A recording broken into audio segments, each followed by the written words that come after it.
What's up, everybody? My name is Tucker. In today's video, we're going to be doing an NBA trade machine on the Indiana Pacers. If you enjoy the video, make sure to leave a like rating on it and subscribe to the channel for more videos just like it. And with that said, let's go ahead and get started. Before we get into the trades, let's kind of set the stage here. Why are we talking about Indiana? Well, things have not been going particularly well for them to begin the season. They've had some injury issues, but overall, they're just not playing well. This was supposed to be a playoff-ready team with a new coach in Rick Carlisle that was going to be potentially, a top 6, top 7 team in the conference this year, and to begin the year, they just haven't been that. Not that they have looked awful in every single game, they're just discombobulated, they haven't been healthy, there's no real top-tier ceiling for this group either, so if they're not, really competing for the middle of the conference, there's no real reason to keep them together, and of course, there's the continued question of what are they going to do about the big guys? Are they ever going to pick either Miles Turner or Domantas Sabonis? And the Pacers are an interesting trade team because they have a lot of pieces that if they do decide to start shipping guys away, that contenders could possibly be interested in. So with that in mind, we get to the first trade here from Dylan. The reason I highlighted this one is because I'm really interested in the idea of getting Domantas Sabonis to Golden State. In this trade structure, the Pacers get Wiseman, Kuminga, Bouknight, a first and a second. The Warriors get Sabonis and Keelan Martin, and the Hornets get Kevon Looney, a second and a first. So first things first, I understand how good of a player Domantas Sabonis is. He's 25 years old. This is a ton of value for Indiana to be getting back in exchange for Domantas Sabonis. I mean, I could see like Wiseman and a player and a protected pick, but to get Wiseman, Kuminga, Bouknight, a top 10 protected pick, and a second is too much, in my personal opinion. But what I want to talk about here is the fit of Sabonis in Golden State. Because I think initially a lot of people think, well, how can they get Miles Turner to Golden State? How does that work? Can they get, a defensive anchor, someone that's going to protect the rim, what they hope James Wiseman will be?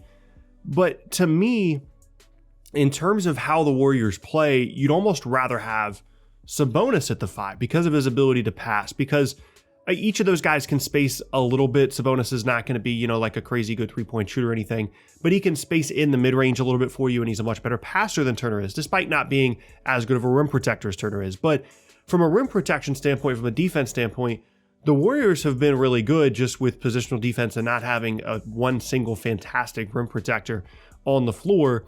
And if you put, Sabonis, Green, Wiggins, Clay, and Steph out there, the Warriors have proven that they can put together a really, really good defensive group out of those guys. And so I don't necessarily think that the priority should be to go out and get, a much more defensive-oriented player in Turner. And I think the Sabonis fit is actually a little bit better there. And with this particular structure, you don't have to give up Andrew Wiggins, which I think is pretty critical as we've kind of seen how good this Warriors team has been to begin the season. Now, that's probably part of the reason why the Warriors are giving up both young guys here is because they need to make the salaries work, and they're also dumping Kevon Looney here, and that allows them to not give up Wiggins. But strictly from an asset and a value standpoint, I think this is too much for the Pacers to be getting back. If I'm Indiana and this trade gets sent to me, I'm accepting it straight away, and I'm just going to start to kind of rebuild the roster around Turner, the couple of young guys I'm getting in this trade, future picks and stuff. You've still got LeVert. You can start to create something there, but really just getting out of the logjam you have in the front court is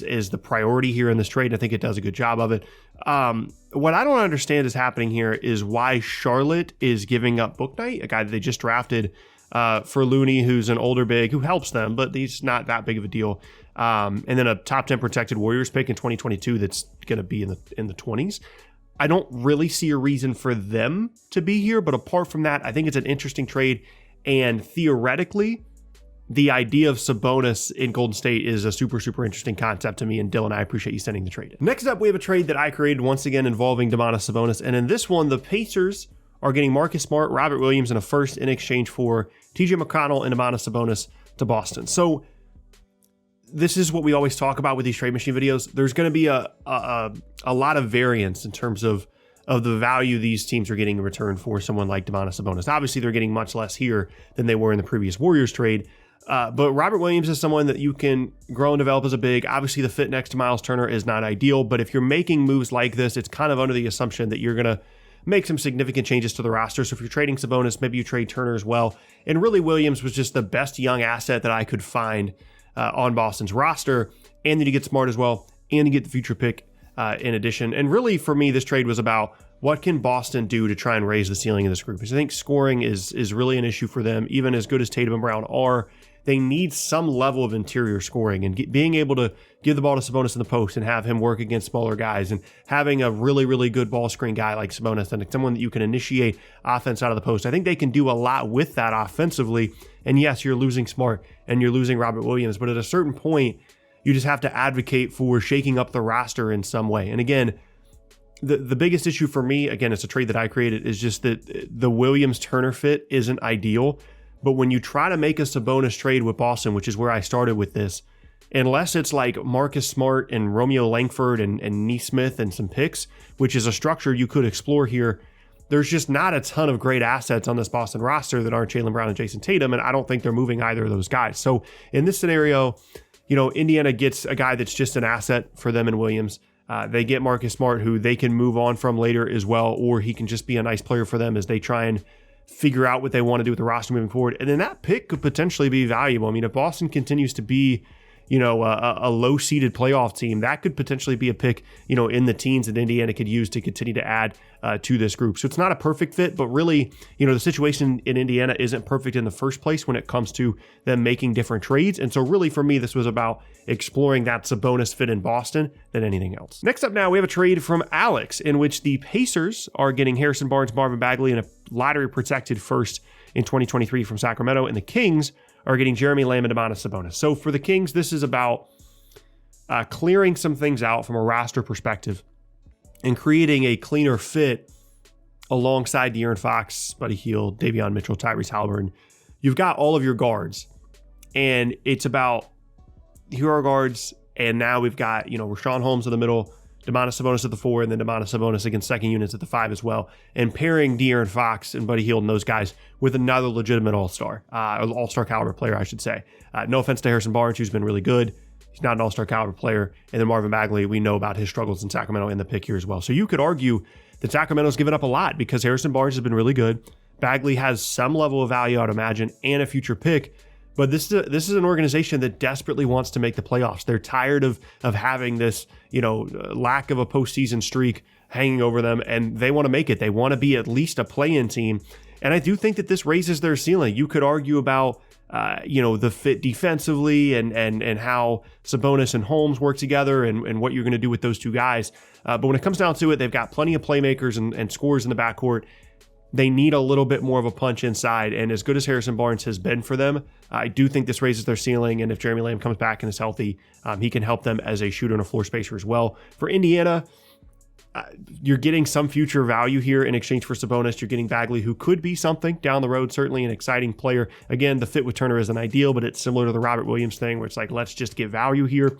And then the future pick. And although it's lottery protected, depending on what that protection is, with it being Sacramento and then probably being in the lottery for the next couple of seasons, that could roll over and you could be looking at an unprotected like 2026 pick or however the protections work out. And then Barnes, who's a player that's usable, certainly a trade asset where you can get some more stuff out of him as well. I wouldn't be surprised if this was something that was discussed for this to be expanded into a 3-team structure where Harrison Barnes ends up somewhere else and Indiana gets more young value in exchange here. But again, it's difficult to put together a trade here for Indiana that makes perfect sense in really any scenario. But I think this is a decent one. And Alex, I appreciate you sending it in. And then last up here is where we're getting very, very crazy. I also just realized every single one of these trades involves Domantas Sabonis, but that's fine. Those are just the best ones that I found and the ones that I could come up with.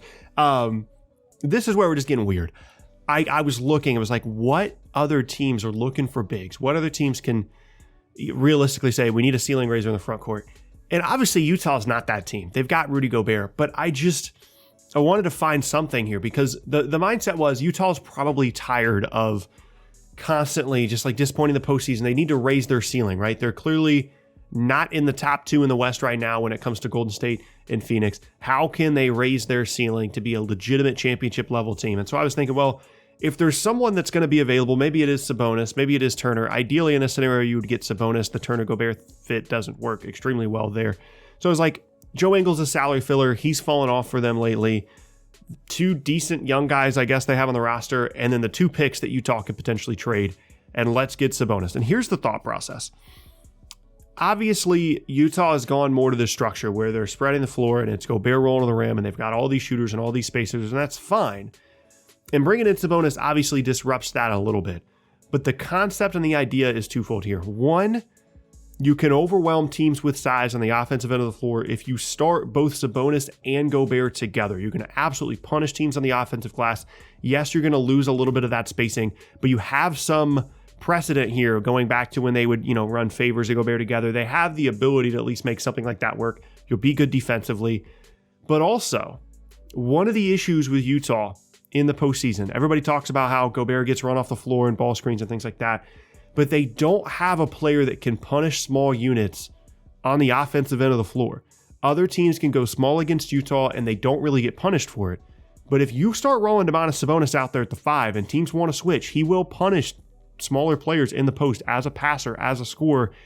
And it might not seem like that much of an offensive weapon because people just don't think about bigs like that. But as a ceiling raiser, if you're looking at guys that are possibly going to be available at the deadline, this is an interesting structure. For Indiana, it's not fantastic value, but if you're just looking at the way future, Utah's giving you about as much as they possibly can here.